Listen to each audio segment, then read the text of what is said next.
कहा कि जो भारतीय जनता पार्टी के वोटर नहीं है वो हमारे दरवाजे कोई काम नहीं करता है। कोई मतलब नहीं।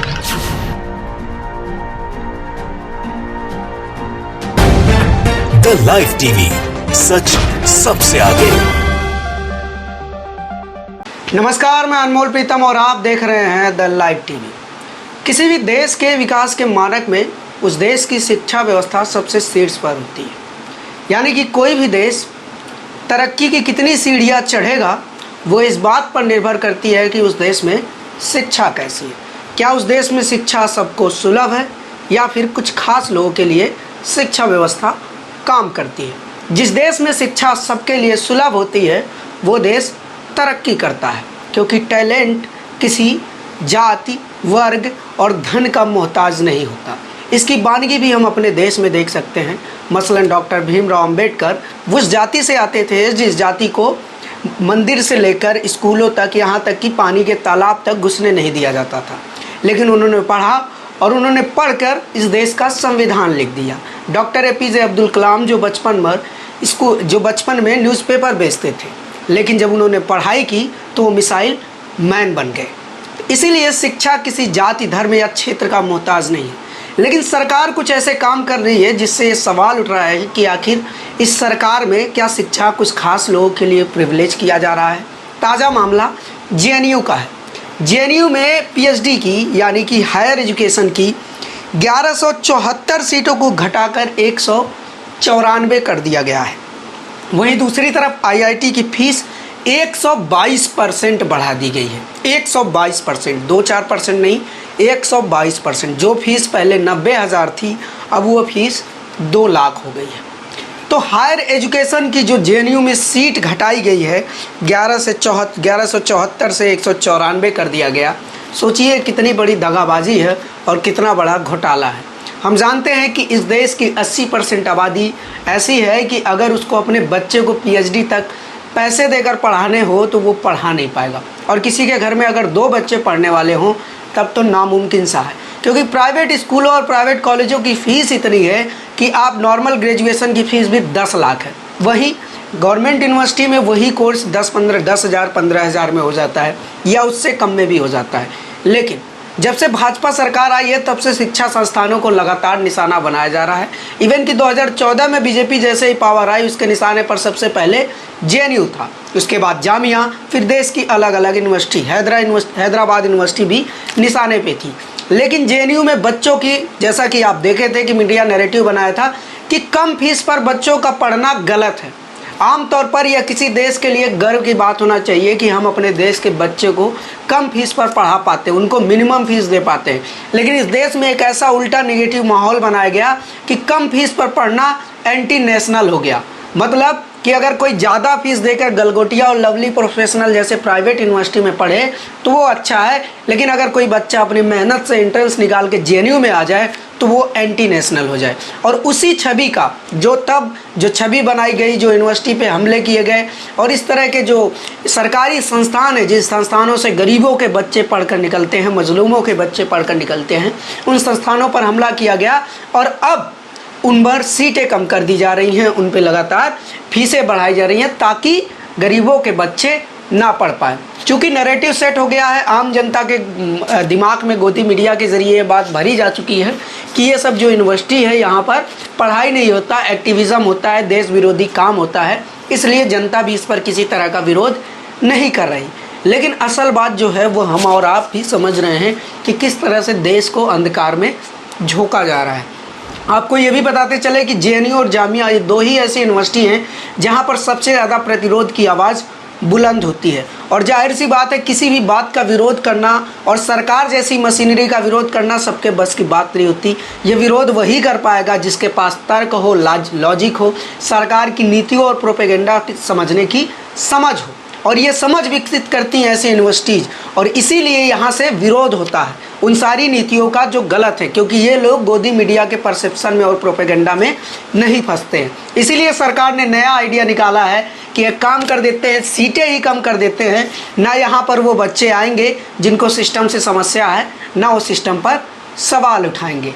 तो ये भी एक अच्छी खबर है उन सारे लोगों के लिए जो ये चाहते थे कि जेएनयू जैसी यूनिवर्सिटी बंद हो जाए और प्राइवेट स्कूल यूनिवर्सिटी खुले, उनके लिए अच्छी है। लेकिन इस देश की 95% आबादी जो गरीबी में जीती है, जिसके पास इतना पैसा नहीं है कि वो किसी प्राइवेट यूनिवर्सिटी से अपने बच्चे को पीएचडी या एमफिल करवा पाए, उसके लिए ये बहुत ही बुरी खबर है। इसी के साथ एक और बड़ी खबर है, उससे उस खबर को पढ़ने से पहले आप ये वीडियो देख लीजिए।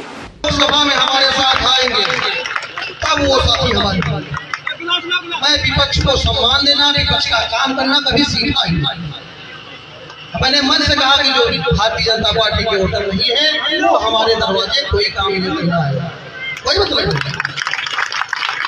जब हमारा हम जानते हैं हैदरगढ़ में हमारा भारतीय जनता, इस वीडियो में आप साफ तौर से सुन सकते हैं कि बीजेपी के विधायक दिनेश रावत, जो कि हैदरगढ़ से विधायक हैं, अभी जीत कर आए हैं, ये कह रहे हैं कि जिन लोगों ने बीजेपी को वोट नहीं दिया है वो हमारे पास किसी प्रकार की मदद मांगने ना आए। और ये सब कुछ मंच से बोला जा रहा है और मंच पर बैठे लोग तालियां बजा रहे हैं। सोचिए यह बात कितनी अलोकतांत्रिक है और देश के संविधान के विरोध में कही गई बात है, क्योंकि जनप्रतिनिधि जो जीत कर आता है वो किसी खास व्यक्ति का नहीं बल्कि पूरे क्षेत्र का होता है। वो पूरे क्षेत्र का प्रतिनिधित्व करता है, इसीलिए उसकी जिम्मेदारी होती है कि पूरे क्षेत्र के लोगों की समस्याएं सुने।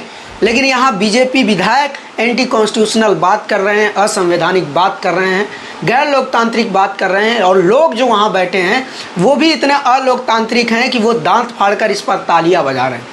किसी में इतनी हिम्मत नहीं है कि इस व्यक्ति की मनमानी को टोके और बोले कि ये बात संविधान के खिलाफ है, ये बात लोकतंत्र के खिलाफ है, ये जनता के मत का असम्मान है।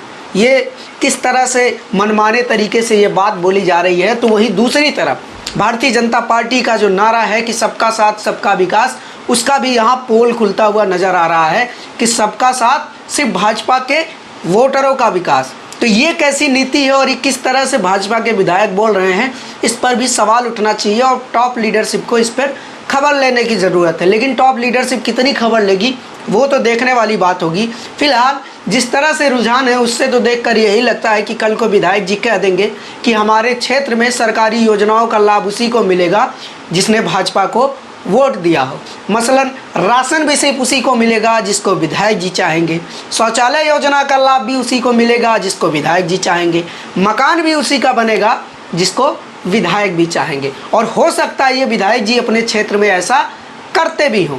किसी के साथ कोई क्राइम हो जाता और पुलिस उसकी ना सुनती हो, जब वो जाता हो विधायक जी के पास तो विधायक जी सबसे पहले उससे यही पूछते हो कि तुमने बीजेपी को वोट किया है या नहीं।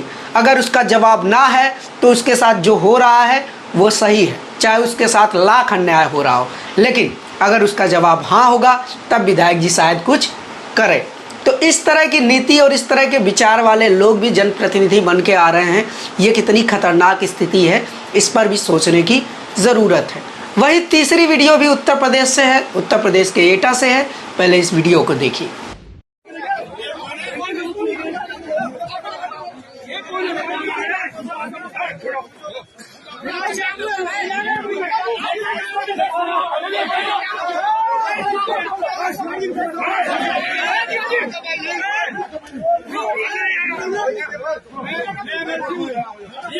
इस वीडियो में आप देख सकते हैं कि किस तरह से सपा के एमएलसी प्रत्याशी उदयवीर सिंह उनका पर्चा छीना जा रहा है। उनका आरोप है कि बीजेपी के कार्यकर्ता जब वे एमएलसी के लिए नामांकन करने गए तो उनका पर्चा छीनकर बीजेपी के कार्यकर्ता भाग गए। ये किस तरह की गुंडागर्दी है कि कोई जनप्रतिनिधि अपना नामांकन करने जाता है और एक कार्यकर्ता के अंदर इतनी हिम्मत आ जाती है कि उस प्रत्याशी से पर्चा छीनकर भाग जाता है। ये हिम्मत कहाँ से आ रही है? ये हिम्मत शायद जब पंचायत चुनाव में बीजेपी की तरफ से जिस तरह से गुंडाई हुई थी, महिला की साड़ी खींची गई थी, बहुत सारे लोगों को पर्चा भरने से रोका गया था और मतदान केंद्रों पर गोलीबारी की गई थी और किस तरह से अधिकारी संलिप्त होकर धांधली करवा रहे थे, शायद वहीं से ये मनोबल बढ़ा हुआ है। लेकिन ये सवाल तो होगा ही, क्योंकि सवाल लोकतांत्रिक प्रक्रिया का है, सवाल संवैधानिक प्रक्रिया का है। उन सारी बातों का, उन सारे मूल्यों का कोई अर्थ नहीं रह जाएगा अगर इस तरह से गुंडागर्दी होती रहेगी। क्योंकि अगर यह देश किसी बात पर टिका है तो लोकतांत्रिक मूल्यों पर टिका है। फिर भी लोकतांत्रिक मूल्यों की लगातार अवमानना हो रही है। बीजेपी विधायक खुलेआम कह रहे हैं कि जिन्होंने बीजेपी को वोट नहीं दिया वो हमारे पास मदद के लिए ना आए। सपा के एमएलसी जाते हैं पर्चा दाखिल करने तो उनका पर्चा छीन लिया जा रहा है। जेएनयू जैसी देश की सबसे नंबर 1 यूनिवर्सिटी का सीट घटा दिया जा रहा है ताकि गरीबों के बच्चे वहाँ ना पढ़ सके। लेकिन आप लोगों को चिंता करने की कोई ज़रूरत नहीं है, क्योंकि द कश्मीर फाइल्स सिनेमा घर में लग चुकी है। उसको देखिए, नफ़रत का 2-4 डोज लीजिए, मुसलमानों को गाली दीजिए, मुल्लों को टाइट कीजिए और आराम कीजिए। एक तरफ विवेक अग्निहोत्री की कमाई बढ़ेगी, दूसरी तरफ एक खास राजनीतिक पार्टी का राजनीतिक एजेंडा सेट होगा। आप आपस में कट मरिए, सत्ता आती रही, सत्ता बनते रहे और पूरे अखंड भारत का सपना साकार करने वाले लोग आपको मूर्ख बनाते रहें। खैर, इन सब बातों से इतर एक बात और मैं आपको बता दूं कि डीजल पेट्रोल की कीमतों में लगातार बढ़ाव हो रहा है। उनकी कीमतें बढ़ रही हैं, उछाली जा रही हैं। डीजल के थोक भाव में 25 रुपये की बढ़ोतरी की गई है। अब आप सोचेंगे कि थोक भाव से क्या मतलब है। थोक भाव से ये मतलब है कि जो लोग थोक में डीजल खरीदते हैं, जैसे कि मॉल वाले, बड़े बड़े गोदाम वाले, ट्रैवल एजेंसी वाले लोग, बस वाले, ट्रक वाले, तो इससे आम जनता को कैसे फ़र्क पड़ेगा।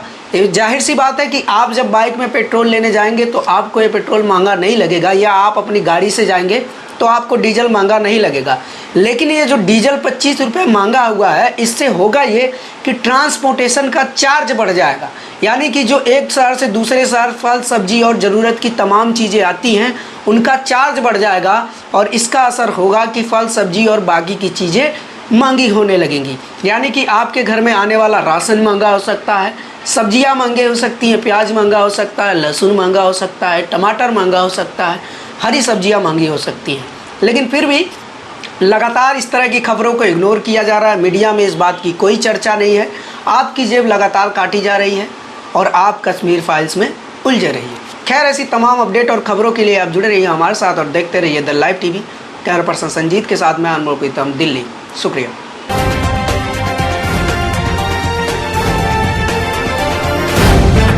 द लाइव टीवी, सच सबसे आगे।